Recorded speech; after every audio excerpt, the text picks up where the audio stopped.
आप सभी लोगों का स्वागत है आपके अपने ऑनलाइन इंस्टीट्यूट सक्सेसित आशीष में। आज का हमारा इंडियन पॉलिटिकल 8वां क्लास है।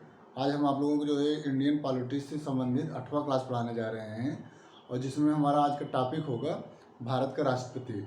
तो राष्ट्रपति संबंधित जो भी फैक्ट एग्जाम में पूछे जाते हैं हम उन्हीं फैक्ट को आज डिस्कस करने जा रहे हैं।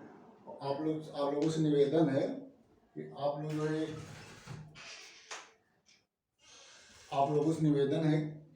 जो है पेन ले लीजिए और एक कॉपी ले लीजिए। जो भी यहाँ पे हम फैक्ट डिस्कस करें उसको आप लोग अपने कॉपी में नोट कर लीजिए प्लीज़। तो आज का हमारा राष्ट्रपति का टॉपिक बहुत इम्पॉर्टेंट है। हर एग्ज़ाम में जो है इससे क्वेश्चन बनते हैं। जहाँ पे जीएस का रिक्वायरमेंट है, जिस एग्ज़ाम में जीएस का रिक्वायरमेंट है वहाँ में जो है इंडियन पॉलिटी से क्वेश्चन बनते हैं और राष्ट्रपति से जो टॉपिक है राष्ट्रपति टॉपिक से क्वेश्चन हमेशा बनता है। तो इसलिए आप लोगों को जानना चाहिए और इसको जो समझना चाहिए। तो जो इस पर यहाँ पे जो फैक्ट होगा हम उसको आप लोगों से डिस्कस करेंगे।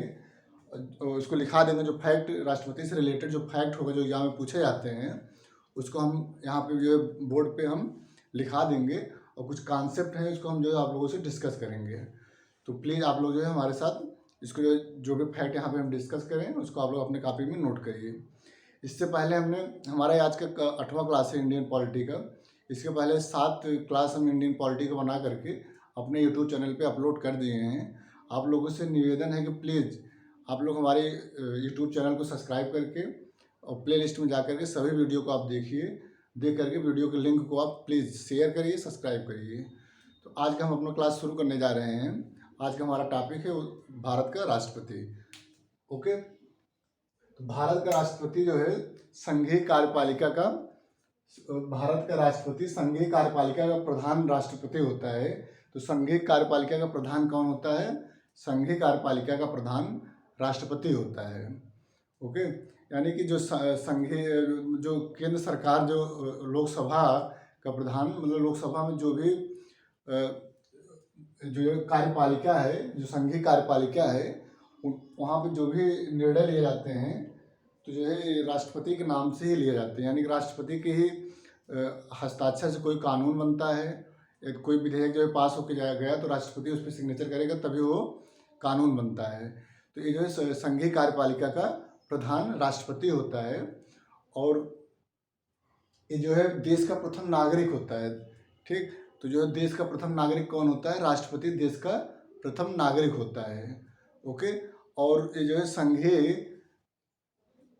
की कार्यपालिका शक्ति राष्ट्रपति में निहित होता है। शक्ति के जो संघीय कार्यपालिका होती है उसकी जो शक्तियाँ होती हैं वो शक्ति जो है राष्ट्रपति में निहित होता है। संघ की कार्यपालिका शक्ति राष्ट्रपति में निहित होता है और संघ की जो कार्यपालिका शक्ति होता है इसका प्रयोग राष्ट्रपति अपने अधीनस्थ पदाधिकारियों के माध्यम से यह प्रयोग करता है अपने शक्तियों का।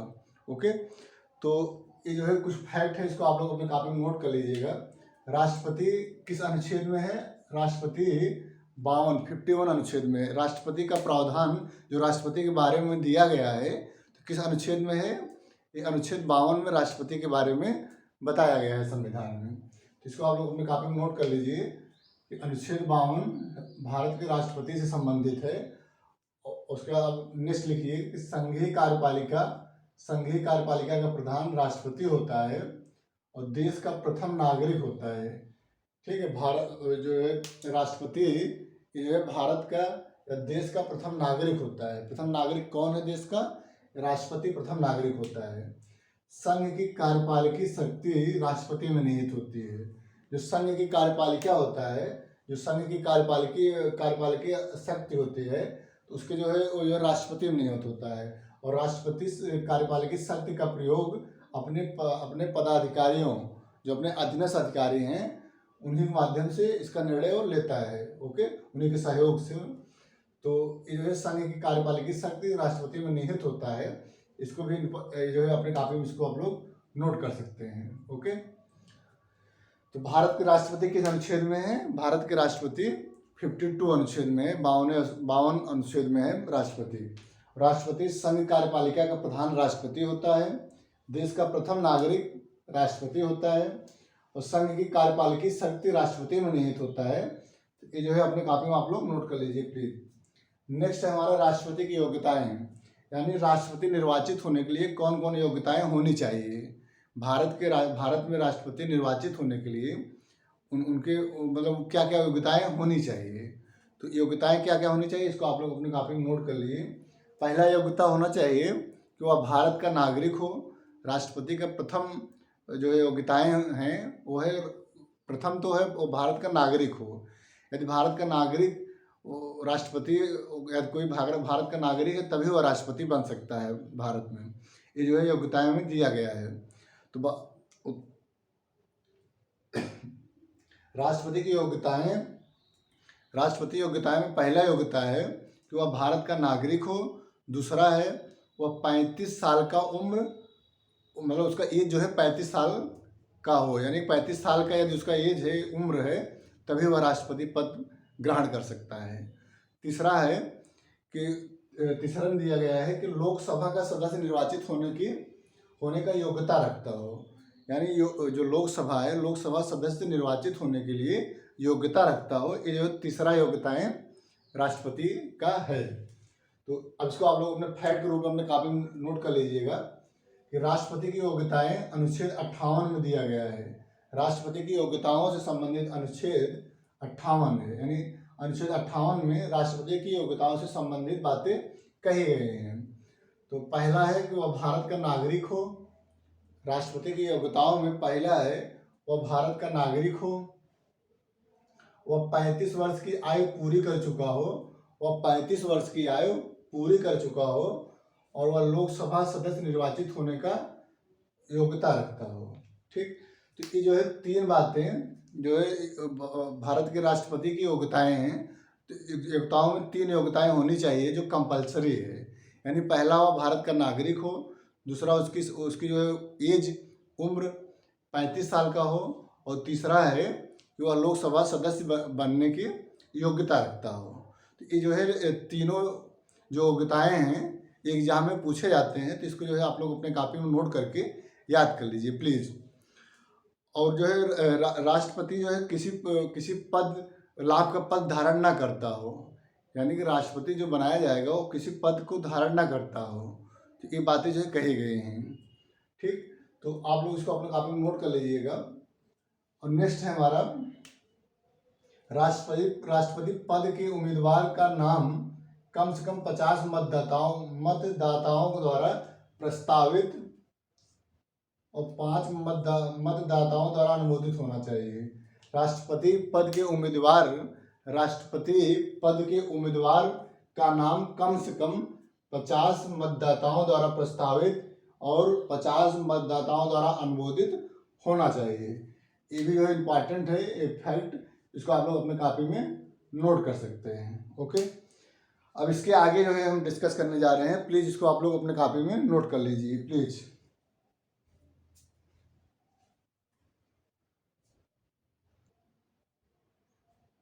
अगला हमारा राष्ट्रपति का निर्वाचक मंडल, यानी कि राष्ट्रपति के निर्वाचक मंडल में कौन कौन शामिल होते हैं और किस प्रकार के राष्ट्रपति का निर्वाचन होता है। तो ये जो है हमें आगे के हमारा जो इसके बारे में हम डिस्कस करेंगे। राष्ट्रपति के निर्वाचक मंडल में कौन कौन शामिल होता है, यानी कौन कौन जो मिल करके राष्ट्रपति का चुनाव करते हैं, यानी कि राष्ट्रपति के चुनाव में कौन कौन भाग लेते हैं और राष्ट्रपति को निर्वाचित करते हैं। तो हमें यही जानना है, और ये जो क्वेश्चन एग्जाम पर्पज़ के लिए भी इम्पॉर्टेंट है। तो प्लीज़ आप लोग इसको नोट करिएगा कि राष्ट्रपति का निर्वाचक मंडल, तो ये अनुच्छेद 54 में राष्ट्रपति के निर्वाचक मंडल के बारे में अनुच्छेद 54 में बात बताई गई है कि इसमें कौन कौन शामिल होते हैं, यानी राष्ट्रपति के निर्वाचन में कौन कौन शामिल होते हैं, ऐसा प्रावधान अनुच्छेद 54 में है। तो अनुच्छेद 54 में कहा गया है कि संसद के दोनों सदन, यानी संसद के दोनों सदन संसद के लोकसभा राज्यसभा, यानी लोकसभा और राज्यसभा के सभी निर्वाचित सदस्य, मनोनीत सदस्य राष्ट्रपति के चुनाव में भाग नहीं लेते हैं। राष्ट्रपति के चुनाव में लोकसभा और राज्यसभा के सभी निर्वाचित सदस्य इसमें प्रतिभाग करते हैं, यानी इसमें निर्वाचन में भाग लेते हैं।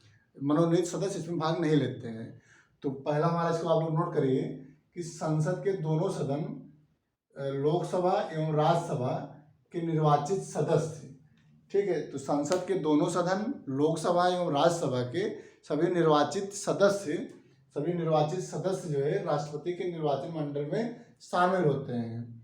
ओके, नेक्स्ट है दूसरा कि राज्य की विधानसभाओं में जो राज्य की विधानसभाएं हैं उनमें जो है सभी निर्वाचित सदस्य राष्ट्रपति के चुनाव में भाग लेते हैं। यानी सभी राज्य के विधानसभाओं के सभी निर्वाचित सदस्य राष्ट्रपति के चुनाव में भाग लेते हैं। तो ये भी जो इम्पोर्टेंट है, इसको आप लोग अपने कापी में नोट कर लीजिएगा कि राज्यों की विधानसभाओं के निर्वाचन सदस्य राष्ट्रपति के निर्वाचन मंडल में शामिल होते हैं। नेक्स्ट है कि 17वें संविधान संशोधन के माध्यम से 2 केंद्र शासित प्रदेश को राष्ट्रपति निर्वाचन मंडल में शामिल किया गया था। तो दो कौन केंद्र शासित प्रदेश है जहाँ के विधानसभा के निर्वाचित सदस्य भाग लेते हैं राष्ट्रपति के निर्वाचन मंडल में।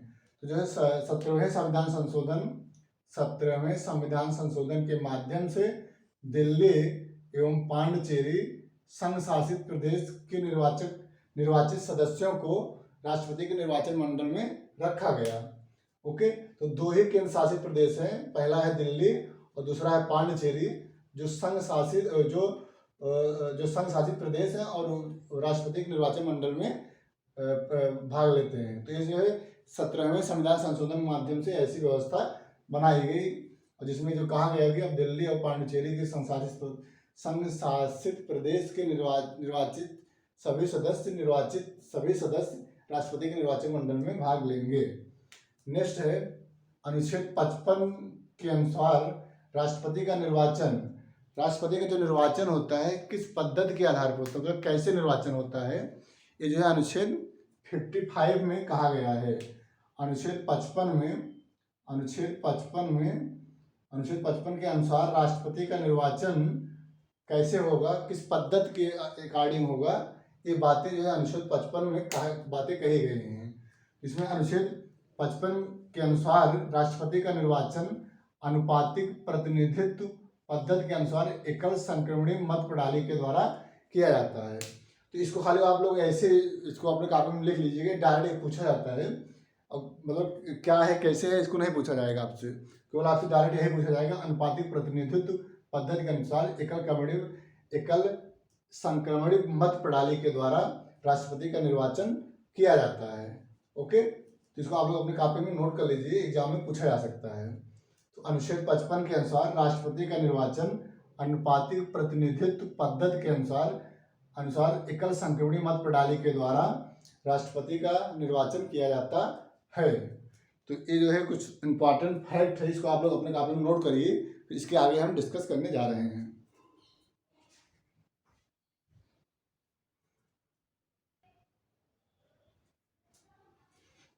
नेक्स्ट है कि राष्ट्रपति की पदावधि, मतलब कितने साल तक राष्ट्रपति रह सकते हैं, यानी राष्ट्रपति की पदावधि। ठीक है, तो राष्ट्रपति अपने पद पर कितने साल तक रहता है? राष्ट्रपति अपने पद पर कितने साल तक रहता है? 5 साल तक राष्ट्रपति अपने पद पर रहता है। तो राष्ट्रपति की पदावधि के बारे में जो प्रावधान है वो अनुच्छेद 56 में दिया गया है। राष्ट्रपति की पदावधि के बारे में अनुच्छेद 56 में प्रावधान किया गया है। ठीक है, तो अनुच्छेद 56 में कहा गया है, अनुच्छेद 56 पे संविधान में कहा गया है कि राष्ट्रपति की जो पदावधि है वो 5 साल होगी। तो 5 साल के पूर्व भी राष्ट्रपति 5 साल तक तो रह सकता है, लेकिन अगला चुनाव जब होगा तो यदि कोई नया राष्ट्रपति चुन करके आएगा निर्वाचित होकर के, तो जब वो पद को ग्रहण कर लेगा तभी जो है इसको जो है राष्ट्रपति हटाया जाएगा। यानी कि 5 साल तक तो पद पे रहता है, लेकिन अगले जो है 6 महीने तक भी रहेगा जब नया राष्ट्रपति निर्वाचित होकर के आ जाएगा और अपने पद को ग्रहण कर लेगा। जिस दिन नया राष्ट्रपति अपने पद को ग्रहण करेगा उसी दिन पहले राष्ट्रपति के पद को रिक्त माना जाएगा और वह जो है हट जाएगा। यानी 5 साल तक तो राष्ट्रपति होता है, लेकिन वो अपने पद से तभी हटेगा जब एक नया राष्ट्रपति निर्वाचित होकर के अपने पद को ग्रहण कर लेगा, तभी वह अपने पद से हटेगा। तो ऐसा प्रावधान अनुच्छेद 56 में बात कही गई है। ओके। और इसमें जो है राष्ट्रपति को 5 साल के पहले भी जो है अपना महाभियोग के द्वारा इसको हटाया जा सकता है। राष्ट्रपति को महाभियोग के द्वारा 5 साल के पहले भी उसको उसके पद से हटाया जा सकता है और इस स्वेच्छा से अपने जो है पद को इस्तीफा दे सकता है। राष्ट्रपति स्वेच्छा से भी अपने पद को इस्तीफा दे सकता है। ठीक है। तो यदि मान लीजिए कि राष्ट्रपति अपने पद से इस्तीफा दे दिया तो इसका जो है इस्तीफा किसको देगा, तो उपराष्ट्रपति को। राष्ट्रपति जो इस्तीफा अपने उपराष्ट्रपति को सौंपता है। ठीक है। और राष्ट्रपति इसको तत्काल इसकी सूचना लोकसभा अध्यक्ष को देता है। ओके। तो जब जो है राष्ट्रपति अपने पद को जो है पद को छोड़ता है, उसको जो त्याग पत्र देता है, तो कार्यवाहक राष्ट्रपति के रूप में उपराष्ट्रपति कार्यवाहक राष्ट्रपति के रूप में कार्य करता है। यानी राष्ट्रपति जब समय के पूर्व ही त्यागपत्र दे देता है या मृत्यु के कारण या महाभियोग के कारण उसको हटा दिया जाता है राष्ट्रपति को, तो उपराष्ट्रपति एक कार्यवाहक राष्ट्रपति के रूप में कार्य करता है। ओके। तो इसको आप लोग अपने कॉपी में नोट कर लीजिएगा, इंपॉर्टेंट फैक्ट था। तो राष्ट्रपति की पदावधि अनुच्छेद 56 में दिया गया है और राष्ट्रपति की जो पदावधि है 5 वर्ष की है। उपराष्ट्रपति को अपना त्यागपत्र देता है। राष्ट्रपति उपराष्ट्रपति को 5 साल पहले ही त्यागपत्र दे सकता है उपराष्ट्रपति को। ओके। संविधान का अतिक्रमण करने पर अनुच्छेद 61 के अनुसार राष्ट्रपति पर महाभियोग की प्रक्रिया द्वारा हटाया जा सकता है। यानी संविधान में अनुच्छेद 61 में कहा गया है कि यदि राष्ट्रपति संविधान का अतिक्रमण करता है, यानी कि संवैधानिक अनुसार कार्य नहीं करता है, संविधानिक के अनुसार कार्य नहीं करता है, संविधान का अतिक्रमण करता है, तो इस आधार पे उसको उसके पद से हटाया जा सकता है। तो ये जो है महाभियोग की प्रक्रिया होती है। महाभियोग के माध्यम से अनुच्छेद 61 में महाभियोग के द्वारा अनुच्छेद 61 में बात कही गई है। अनुच्छेद 61 में बात कही गई है कि महाभियोग के द्वारा राष्ट्रपति को उसके पद से हटाया जा सकता है। क्यों? क्योंकि जो है यदि संविधान का अतिक्रमण करे तो संविधान के अतिक्रमण के आधार पे राष्ट्रपति को महाभियोग के द्वारा उसके पद से हटाया जा सकता है। ठीक। तो ये जो है अनुच्छेद 61 में ये बातें कही गई है। अनुच्छेद 61 में ये बातें जो है कही गई है, महाभियोग की प्रक्रिया के द्वारा राष्ट्रपति को उसके पद से हटाया जा सकता है। ठीक है। राष्ट्रपति पद की रिक्तता की पूर्ति, मतलब यानी कि राष्ट्रपति यदि जो है अपना जो है त्यागपत्र दे देता है या किसी कारण उसकी मृत्यु हो जाती है, इसको हटा दिया जाता है विदिन 5 ईयर, मतलब 5 साल के, जैसे कोई राष्ट्रपति 5 साल के लिए निर्वाचित हुआ और वो जो है 2 साल तक कार्य किया, उसके बाद त्यागपत्र दे दिया, तो इसके बाद का जो है अचानक वो जो है त्यागपत्र दे दिया तो इसके खाली स्थान को कौन इसको पद के संभालेगा? यानी उपराष्ट्रपति राष्ट्रपति के जो है पदभार को संभालता है। उसके बाद फिर चुनाव होता है। चुनाव होने के बाद एक नया राष्ट्रपति 5 साल के लिए निर्वाचित होकर आता है। ठीक है। तो उपराष्ट्रपति कार्यवाहक राष्ट्रपति के रूप में कार्य करता है, यानी उपराष्ट्रपति कार्यवाहक राष्ट्रपति के रूप में कार्य करता है। और यदि उपराष्ट्रपति भी ना हो तो राष्ट्रपति का पदभार कौन ग्रहण करेगा राष्ट्रपति के त्यागपत्र के बाद? तो राष्ट्रपति यदि त्यागपत्र देता है तो उसको उपराष्ट्रपति कार्यवाहक राष्ट्रपति के रूप में कार्य करता है। यदि उपराष्ट्रपति भी नहीं है तो जो है उच्चतम न्यायालय के जो मुख्य न्यायाधीश होते हैं वो जो है कार्यवाहक राष्ट्रपति के रूप में कार्य करते हैं। ओके। ये क्वेश्चन पीसीएस में भी पूछा गया है कि यदि उपराष्ट्रपति भी ना हो तो कार्यवाहक राष्ट्रपति के रूप में कौन कार्य करता है? तो सर्वोच्च न्यायालय के मुख्य न्यायाधीश कार्यवाहक राष्ट्रपति के रूप में कार्य कर सकते हैं। ओके। तो ये जो है बातें राष्ट्रपति पद की रिक्तता की पूर्ति में कहा गया है और ऐसा प्रावधान है, राष्ट्रपति पद की रिक्तता की पूर्ति का प्रावधान अनुच्छेद 52 में दिया गया है। अनुच्छेद 52 जो है राष्ट्रपति पद की रिक्तता की पूर्ति से संबंधित है और इसमें कहा गया है यदि राष्ट्रपति का पद यदि राष्ट्रपति का पद मृत्यु, त्यागपत्र, महाभियोग के द्वारा खाली हो जाता है तो 6 माह में चुनाव कराना आवश्यक है। यानी कि कोई मान लीजिए राष्ट्रपति का पद अचानक खाली हो जाता है, जैसे त्यागपत्र के द्वारा, महाभियोग प्रक्रिया के माध्यम से राष्ट्रपति को हटा दिया जाता है या उसकी अचानक मृत्यु हो जाती है, तो इस कंडीशन में यह प्रावधान किया गया है कि 6 महीने के अंदर जो है राष्ट्रपति का चुनाव होना आवश्यक है, ऐसा संविधान में बात कहा गया है।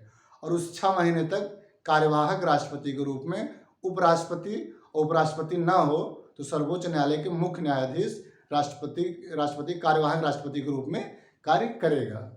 ओके, तो ये राष्ट्रपति पद की रिक्तता की पूर्ति से संबंधित कुछ प्रावधान थे जो हमने आप लोगों से डिस्कस किया। तो इसके आगे जो है हम डिस्कस करने जा रहे हैं, इसको आप लोग अपने कॉपी में नोट कर लीजिए प्लीज।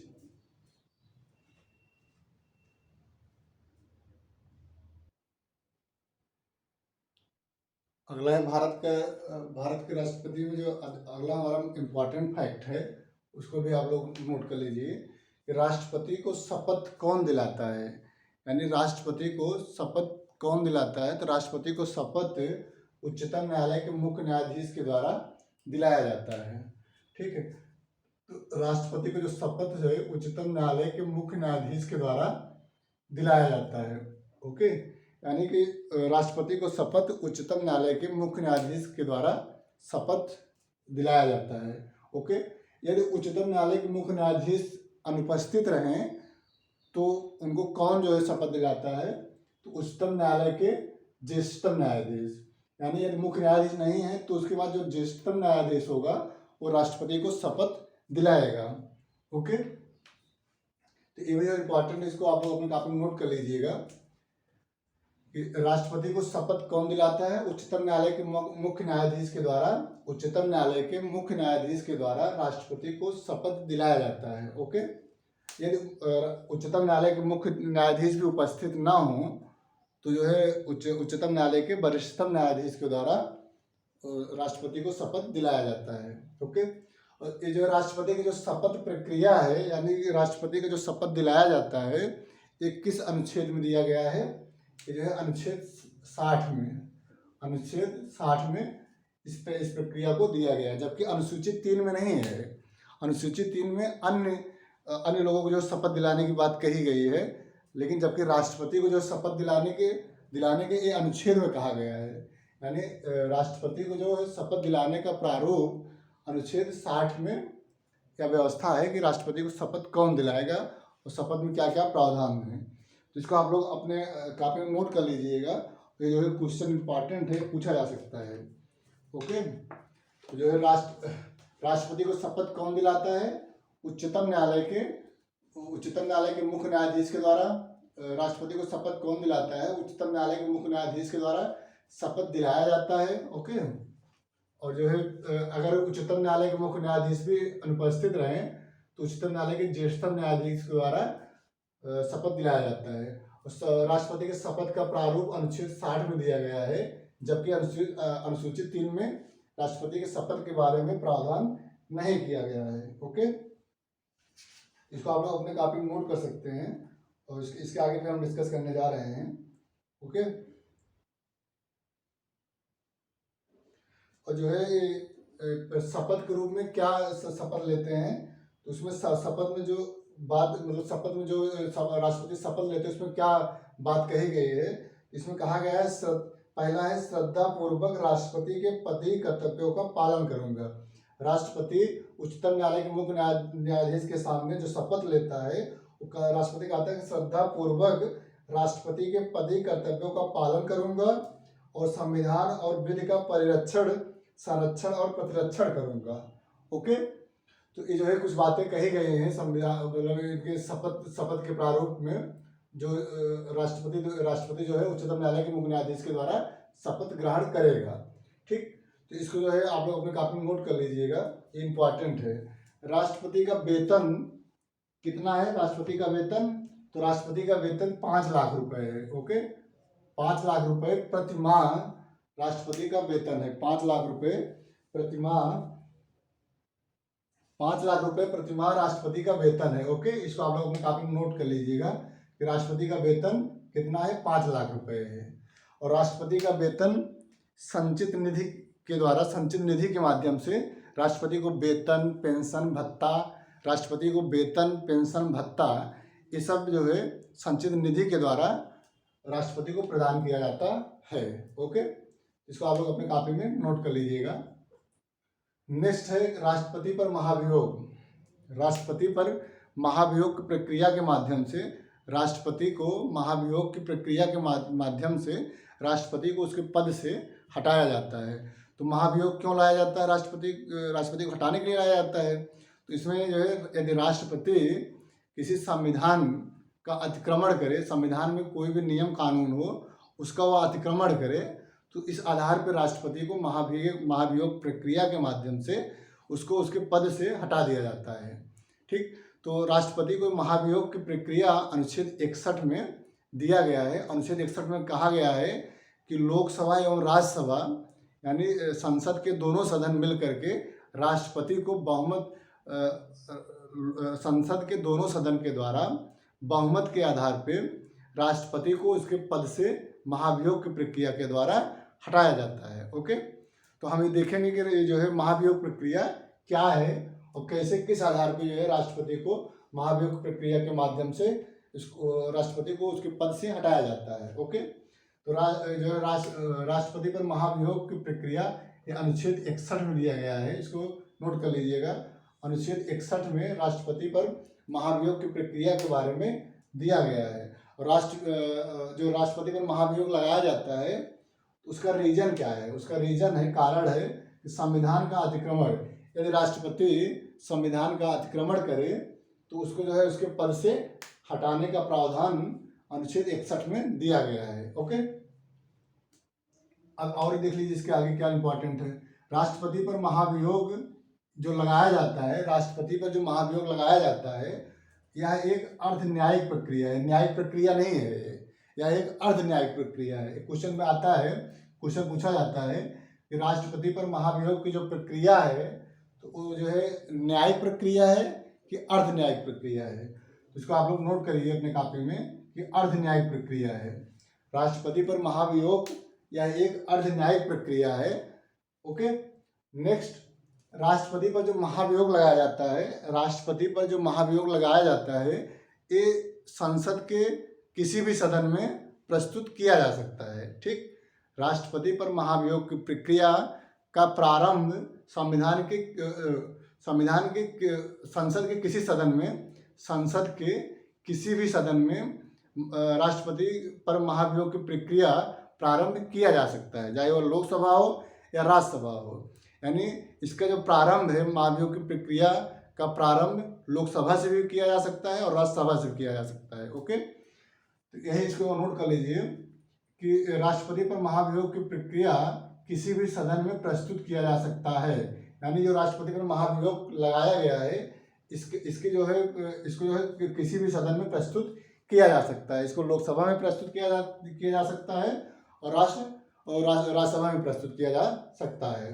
ओके, तो राष्ट्रपति को 14 दिन पूर्व सूचना प्राप्त होना चाहिए। यानी कि जो राष्ट्रपति पर महाभियोग की प्रक्रिया लगाने का प्रावधान चल रहा है लोकसभा राज्यसभा में या चलेगा प्रावधान, तो 14 दिन पहले राष्ट्रपति को सूचित कर देना चाहिए कि आपके ऊपर महाभियोग प्रक्रिया लगाया जा रहा है। ओके, महाभियोग किया जा रहा है आपके ऊपर, तो ऐसा सूचना पर राष्ट्रपति को दिया जाना जरूरी है 14 दिन पहले, ऐसा संविधान में कहा गया है।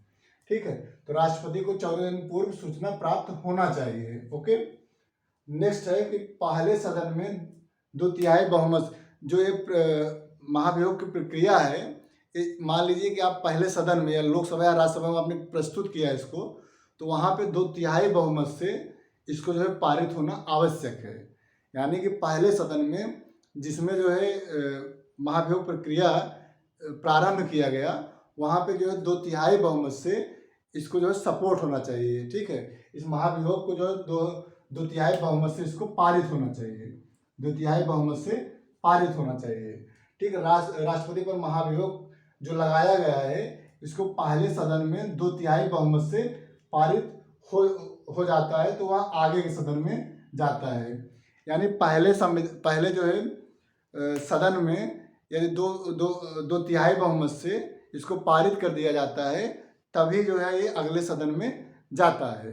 ठीक है, तो पहले सदन के द्वारा बहुमत के आधार पर महाभियोग प्रक्रिया पारित कर दिया जाता है तब यह जो है दूसरे सदन में जाता है और दूसरे सदन में राष्ट्रपति को बोलने का मौका दिया जाता है, स्पष्टीकरण दिया, मतलब अपना स्पष्टीकरण दे सकता है दूसरे जो सदन में। जब पहले सदन द्वारा पास कर दिया गया और ये जो है संविधान प्रक्रिया जब दूसरे सदन में प्रारंभ होता है तो वहाँ पे राष्ट्रपति को अपनी बातों